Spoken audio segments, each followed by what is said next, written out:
All right, welcome back. Let's get rolling. So, what we want to talk about now is we want to, first of all, just clean up some stuff that we didn't do last time. First of all, these are all calculations. We don't want people typing numbers in here. So, what we're going to do is we're going to identify them as calculations by changing the way they look. We're going to add a dark fill to them. I did like a dark charcoal fill. And then I'm going to change the font color to white. And then over here, I'm going to say calculation.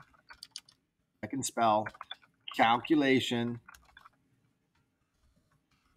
Do not edit this cell. I'm just going to copy, Control C to copy, and I'm going to paste it down to the next line and just keep pasting it down each line.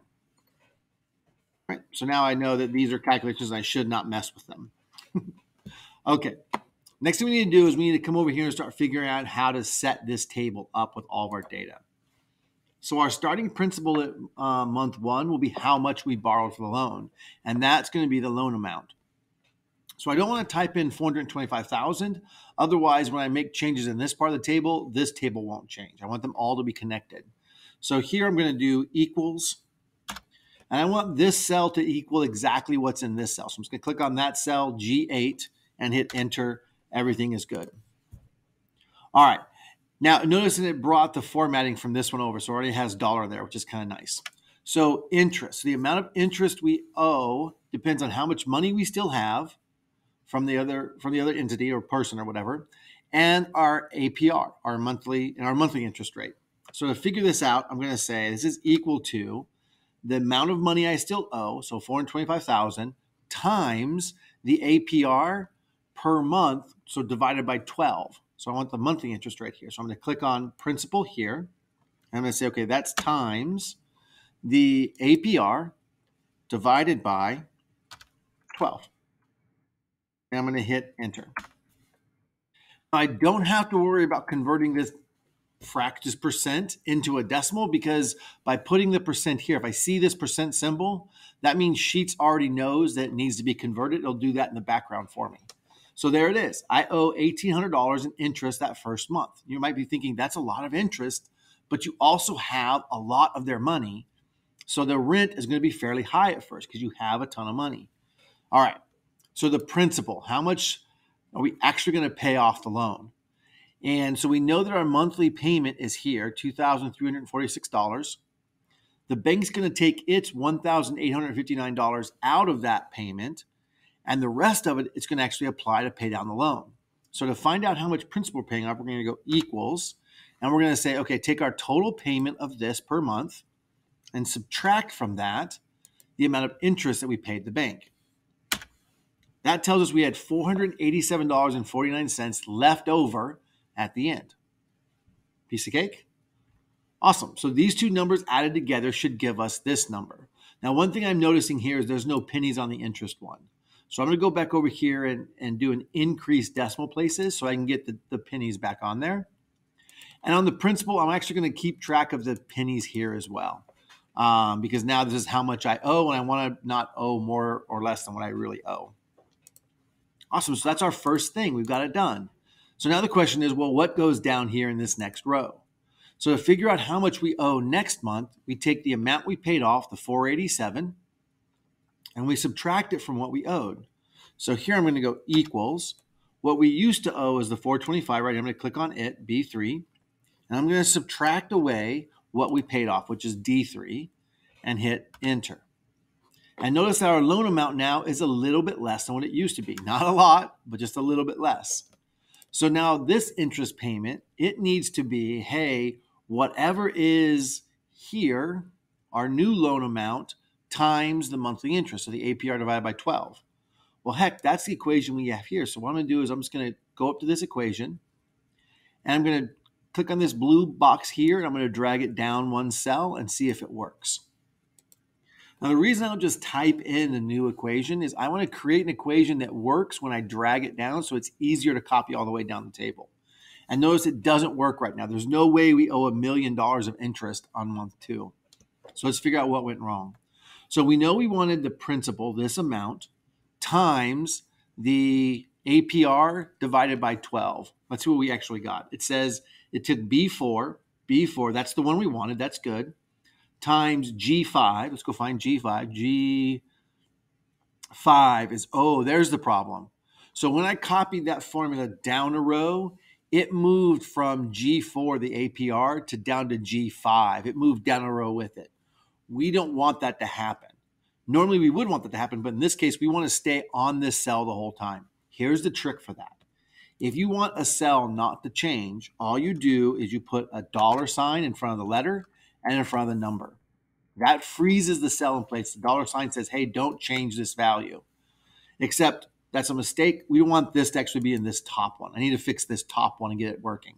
So I'm going to put my $ up here and the $ up here because I want to freeze G4, not freeze G5, because G4 is the correct one. Okay, I'm going to hit enter. And now this one's still the same as it was before. That's good. But now watch when I copy it down. Instead of changing this, instead of changing the G4 to G5, it stayed G4 like I wanted to, and I get a number that's reasonable. So the interest should go down a little bit. All right, let's do the same thing for principal. We're going to drag this one down from the top and see if it works. And it doesn't. So we're going to figure out why it doesn't work. And we can see we're supposed to be doing the interest or the monthly payment over here minus the interest. Let's see what we're doing instead. So we have G10. Let's find G10. G10. Oh, that's it. So the same thing as before. So it just like this one, it moved the cell down. So I actually want to go back up to this one, my first equation, and say, no, I want G9 to stay constant. So $, that'll freeze it in place. Hit enter. Still the 4749 like it's supposed to. Now when I copy down, it doesn't change the G10. It keeps it as G9 and everything's working. Now that I know things are working, watch how easy it is to do the rest of the table. I just highlight all 3 of these rows, go down to this little blue square here and double click on it, and it fills the rest of the table. If I didn't want to double click or the double click wasn't working, I could just grab this and literally drag it down and copy the formula down that way. So now I've got an amortization table showing me my monthly interest and principal payment all the way for 360 payments. Look how crazy that is. And notice here, it works out perfectly. So at 360, it goes to 0 at 361. Awesome. Table done. Okay. So what's next? That's a great question. First of all, let's just center up all of these. It's weird that they're off to the right. So I'm going to highlight that. I'm going to click on the A here to highlight the entire column and just center it. That'll work great. And these others, I don't know, let's see what they look like centered. I'm just going to grab all of them and center them and see what it looks like. I kind of dig it. I'm digging it. Oh, and I noticed here that our monthly payment looks weird. It's because we never merged these 2 cells. So the monthly payment should be over both of these columns. So I'm going to highlight those 2 cells and merge them, and that takes care of that. That looks pretty good. I do want to put borders around this because these gray borders won't print if I ever wanted to print this. So I'm going to go down to the bottom of the table. When I'm highlighting something long like this, I find it's easier to start at the bottom corner and work my way up to the top so I can't overshoot because it stops. So it's a little pro tip for you. You're welcome. I'm just going to put all borders on that one. Perfect. Again, if you can't find a button, if you just came in here and typed in borders, outer borders, inner borders, all borders, you could do it that way as well if you couldn't find something I was looking for.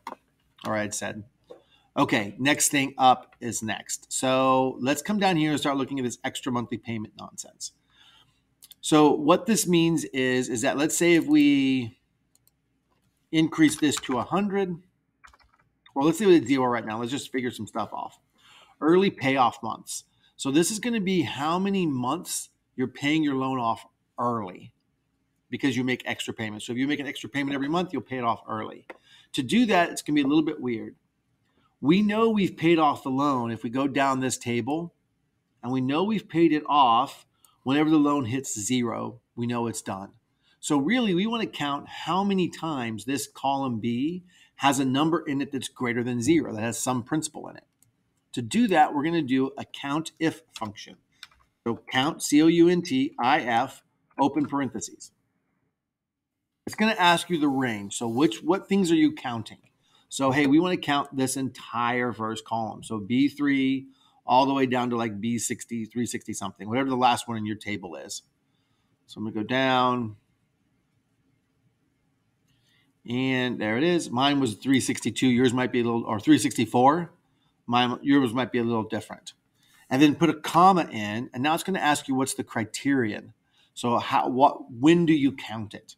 So I'm going to put a quotation mark. You have to have it. I don't know why. And then we want it whenever it's greater than 0. If it's 0 or less than 0, that means the loan is paid off. So we want greater than 0. And then I'm going to put a closed quotation mark and a closed parenthesis and hit enter. Now notice it says that you have 361 payments. But really in our table, the reason it's 361 is because this isn't the first payment. This is really month 0 kind of a thing. It's what you borrowed. So to make this work right, we're just going to do this, and we're going to add a -1 to the end of it and hit enter. And now it's 360 like it's supposed to. So far, so good. But this is how long the loan lasts, not how fast you pay, not how much you pay, how many payments you don't have to pay because you pay it off faster. I don't know how to say it. So let's make this work. First of all, let's test it real quick. So if we increase the amount, let's say we pay $50 extra every month, that means we should pay it off early. And notice it still says 360, and also notice that nothing changed here. That's because we haven't built in this monthly payment thing. So we got to think about where should we pay it? Where should we build it in? So if instead of sending them $2,346, I added $50 to it and wrote my check for $2,396.87, I'd be paying off an extra $50 every month. Well, where would that figure in at? And where it would figure in at is right here.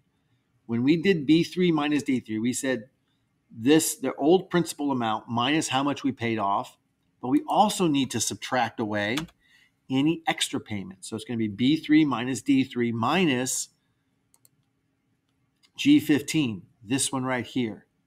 And we know right away we want this cell to stay the same as we copy and paste it down the row. So we're going to go ahead and add in those dollar signs right away because we say, hey, stay on G15 the whole time and hit enter.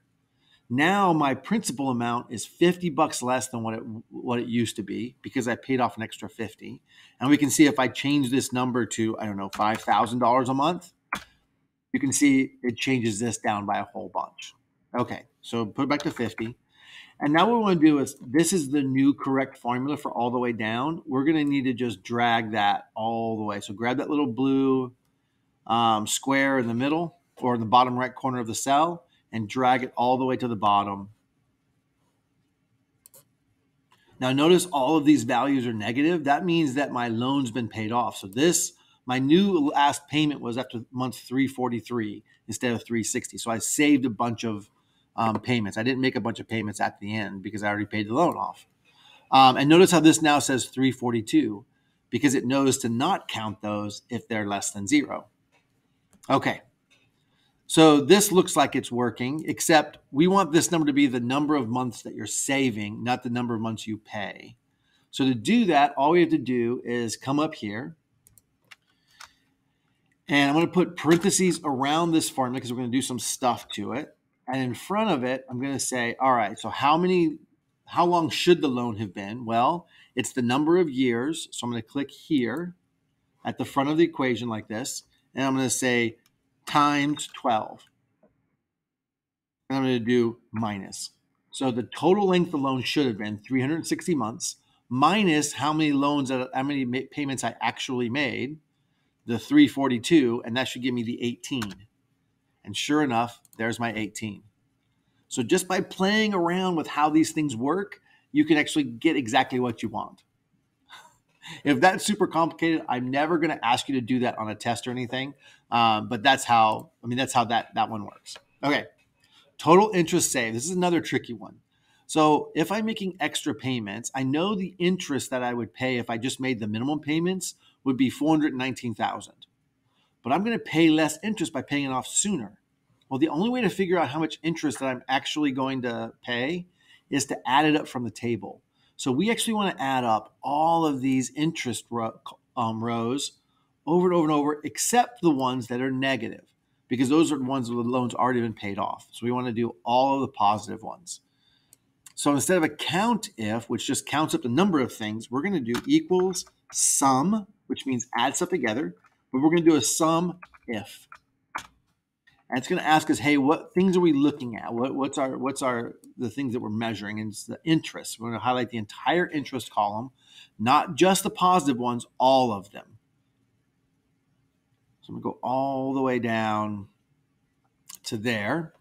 And then comma, because I have my range in. It's going to ask me what's my criterion. Again here, I'm going to say greater than 0. Remember, the greater than has the alligator mouth to the left. That's the greater than one. I'm going to say greater than 0, close quotation marks, comma. And now it's going to ask me, well, when this is greater than 0, what am I adding up? And I actually want to add up that same set of data. Whoops, it stopped going for me. So I'm going to highlight the same column. And you can highlight from the top to the bottom or bottom to the top. It'll give you the same thing. So I'm going to do C3 to C364 and then close parentheses. That's my equation. And I'm going to hit enter. Now, what is this? So I'm going to change this number to a $sign. And this is interest saved. That would be, it's way too much, like almost all the interest. Remember, what we just calculated was all the interest that we paid. To find the interest that we saved, we've got to subtract this number from our total interest.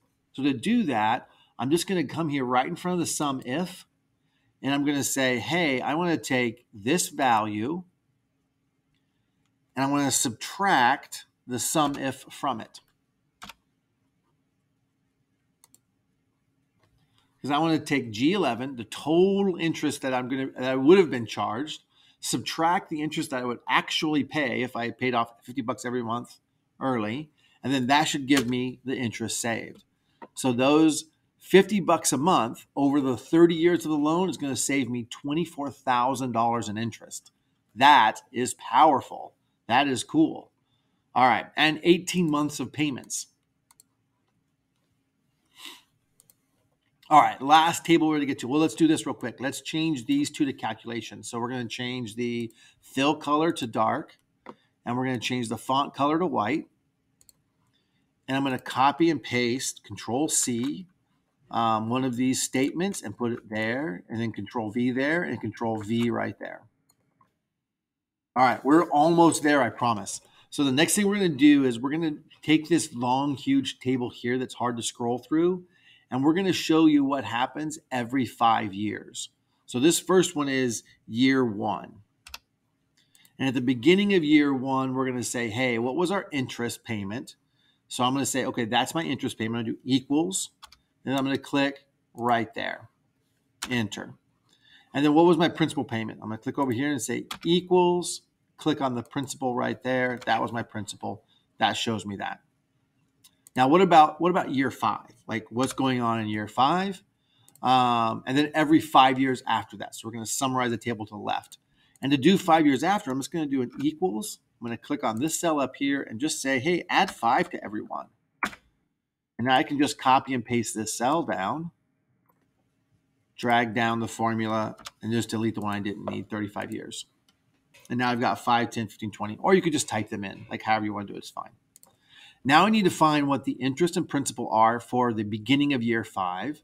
And year 5 is month 60. So I'm going to roll down here to month 60. I'm going to say, okay, there's my interest. And what cell is that? That is C62. Okay, great. So I'm going to come over here and I'm going to type in the cell address now. Equals C62. Enter. Okay, that looks great. And then over here, I'm going to go equal. And I know that the principal is right next to it in D something.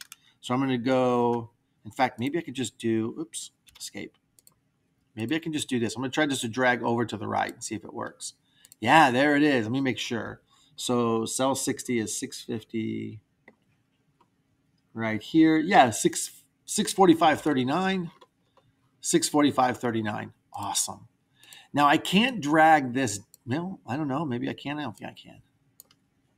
Yeah, so this is just, if I drag it down, it's going to the next row in the table, not 60 rows down. So I can't do that. That's what I figured. I didn't know how smart it was.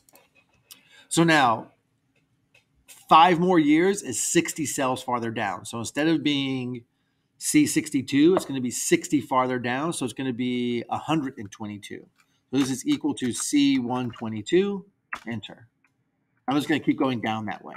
So the next one's going to be 60 cells lower. So equals C182. Good, equals C60 more is 242. 242. And equals C60 more would be 302. And then equals, and that would be C362. The reason they're always 2 more than what the month is because we use the first 2 rows for the heading of the table. So that's the reason why they're always a little off. And now, because I know the principal is right next to them, I can actually highlight all 3 of these and copy and paste the formula to the right. And that will show me all the principals. So it'll put a D instead of a C for all those letters. All right, that's awesome. So we are rocking and rolling. Notice you can see really quickly, if I put a 0 here for extra payment, that means I'm not making any extra payment. I'm just paying the minimum. You can see how the interest starts out really large and gets small, and then the principal starts out small and gets really big. And you can see that over the course of the time. All right, my friends, that's it. We're going to use this table now to do a whole bunch of calculations with. Everything else should be working fine. Let me just test one thing real quick. So let's say we do $60 here, 21. Okay, those numbers look good. I'm going to put that back to 0. Best of luck to you. Thanks for doing all this.